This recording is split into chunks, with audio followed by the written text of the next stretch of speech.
எல்லா நாட்கள்லயும் ஒரே மாதிரி இருக்கணும் அப்படிங்கறது ஒரு கான்செப்டே கிடையாது. ஒரு நாள் உடம்புக்கு வேலை கொடுத்துருப்பீங்க, படுத்தோடனே தூங்கிடுவீங்க.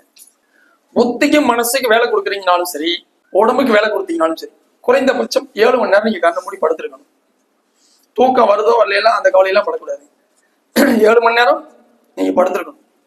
உங்களுக்கு எவ்வளவு தூக்கம் வேணுங்கிறத உங்க உடம்பு முடிவு பண்ணிக்கும். அது நம்ம டிபார்ட்மெண்ட் கிடையாது. கண்ணை மூடி படுக்கிறது மட்டும் தான் உங்க டிபார்ட்மெண்ட். படுத்துட்டு டிவி பார்த்தா அதுக்கு பேர் படுக்கிறது இல்ல, டிவி பார்க்கறது. படுத்துட்டு மொபைல் பார்த்தா அதுக்கு பேரு மொபைல் பார்க்கறது. படுத்துட்டு புத்தகம் படிச்சா அதுக்கு பேரு புத்தகம் படிப்பது. நான் சொன்னது கண்ணை மூடி படுத்திருக்கணும். கண்ணை மூடி படுத்தா சீக்கிரமா உங்களுக்கு அந்த புத்தி மனசு இங்க கொடுத்தாங்க எல்லாம் ஒழுங்காகிறதுக்கு கொஞ்சம் லேட்டாவே ஆகும். 2 மணி நேரம் ஆகுது வச்சுக்கலேன். புரண்டு படுத்துட்டு இருப்பாங்க, அந்த சிந்தனை எல்லாம் ஓடும். ஆனா இந்த 2 மணி நேரம் ஆகுது பாத்தீங்களா, இந்த 2 மணி நேரம் ஆகுறது ஒரு அரை மணி நேரத்துக்குள்ள இந்த புத்தி மனசு ஒழுங்காகணும்னா ஒரு டெக்னிக் இருக்குது. நாங்க பண்ணிட்டு இருக்கிறோம். நீங்க எந்த வேலையும் இல்லை, இனி நான் தூங்கத்தான் போறேன், பெட்டுக்கு வந்தாச்சு, உட்காந்துருங்க. கண்ணை மூடி உட்காந்துட்டு தூங்குங்க.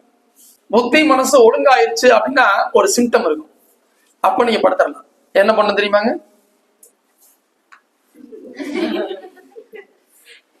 இப்படி தள்ளும். இப்ப டன், புத்தி மனசும் கிளியர் ஆயிடுச்சு. இப்ப நீங்க படுத்துடலாம். இவ்வளவுதாங்க. அது 5 நிமிஷத்துல சில பேருக்கு நடக்கும், சில பேருக்கு 1/2 மணி நேரத்துல நடக்கும். ஆனா கண்டிப்பா 2 மணி நேரம் 3 மணி நேரம் ஆகாது. சில பேருக்கு விடிய போன படுத்துட்டு இருப்பாங்க. அந்த அளவுக்கு நொப்பி வச்சிருப்பாங்க. மனசும் புத்தியும் அப்படியே அடைச்சு வச்சிருப்பாங்க, கிளியர் ஆகாம இருக்கும். அவ்வளவுதாங்க.